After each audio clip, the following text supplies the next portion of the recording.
এখনকার যে আমাদের সন্তানরা, এই সন্তানরা আমাদের বাবা মা আমাদের জন্য যতটা করতে পেরেছেন, এদের জন্য আমরা 3 গুণ করার পরও তারা আমাদের বাবা মার প্রতি আমরা যতটা অনুগত, আজকালের সন্তানরা আমাদের প্রতি ততটা অনুগত না। কারণটা কি ভাইরা আমার? সবই তো দিয়েছি, সবই দিয়েছি। আমার বাবা মা যা দিতে পেরেছে আমি তার চেয়ে বেশি দিয়েছি।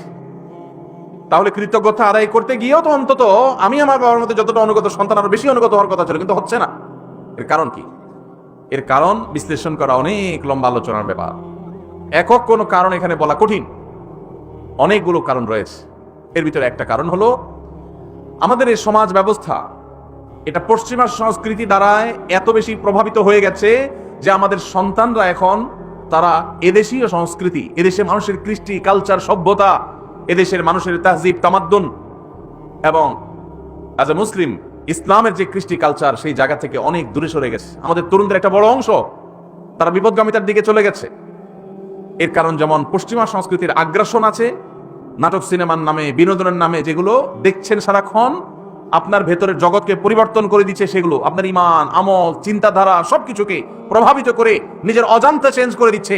আপনি মুসলমান থাকছেন নামে আর খোলসে, ভেতর থেকে আপনাকে পরিবর্তন করছে, আপনি টেরও পাচ্ছেন না। আপনার সন্তানকে আপনি শিক্ষা দিচ্ছেন, স্কুলে শিক্ষা নিতে গেছে যে সন্তান, সেখান থেকে শিক্ষার উপরে ভর করে পশ্চিমা যে সংস্কৃতি আসছে সেটাও সে ধারণ করেছে, শিক্ষিত হচ্ছে, পাশাপাশি সে পশ্চিমা ধ্যান ধারণা বিশ্বাসী হচ্ছে।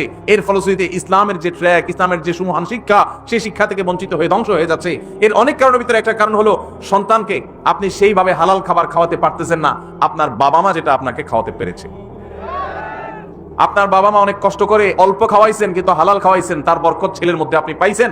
আপনি আপনার ছেলে মেয়েকে যা খাওয়াচ্ছেন বুকে হাত দিয়ে বলতে পারবেন না যে টনটন করে বাঁচবে, এতটা হালাল এবং পিওর যেটা আপনার বাবার সম্পদের মধ্যে ছিল, সেটা যদি আপনার সন্তানের মধ্যে আপনি করতে পারেন, ইনশাআল্লাহ এই যুগে আপনার সন্তান সবচেয়ে সভ্য, ভদ্র এবং মাথা নিচু করে বিনম্রতার সাথে আপনাকে শ্রদ্ধা নিবেদন করবে।